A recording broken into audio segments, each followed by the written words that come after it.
Raising day सप्ताहाच्या अनुषंगाने वसमत येथील इंदुरा सीबीएसई स्कूलच्या वतीनं ग्रामीण पोलीस स्टेशन वसमत येथे भेट देण्यात आली। सदरील भेटीसाठी इयत्ता 9वी आणि 10वीच्या 90 विद्यार्थ्यांना घेऊन इंदुरा सीबीएसई शाळेची टीम गेली असता वसमत ग्रामीण पोलीस ठाण्याचे सहाय्यक पोलीस निरीक्षक गजानन बोराटे यांच्या मार्गदर्शनाखाली इतर पोलीस कर्मचाऱ्यांनी विद्यार्थ्यांना पोलीस दलाच्या कार्यतत्परतेविषयी आणि विविध शस्त्रांविषयी सखोल माहिती दिली। विद्यार्थ्यांनी विविध प्रश्न विचारून पोलीस दलाच्या कार्याची माहिती जाणून घेतली।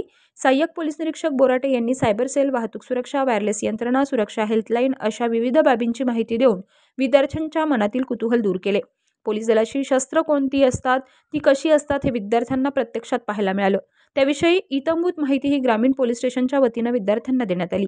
आजचे विद्यार्थी हे उद्याचे भावी नागरिक असल्यानं त्यांना पोलीस दलाचं कर्तव्य आणि तत्परता पाहून बरेच काही शिकायला मिळालंय। शिवाय सदरक्षणाय खलनिग्रहणाय याचा अर्थ यावेळी विद्यार्थ्यांनी समजून घेतला। कर्तव्यप्रती तत्पर असणाऱ्या पोलीस दादांच्या कर्तव्याप्रती कुतूहल ही वाटलं। इंदुरा सीबीएसई स्कूलचे शिक्षक पवार जाधव या शिक्षकांनी सहाय्यक पोलीस निरीक्षक बोराटे आणि इतर पोलीस कर्मचाऱ्यांचे आभार मानले।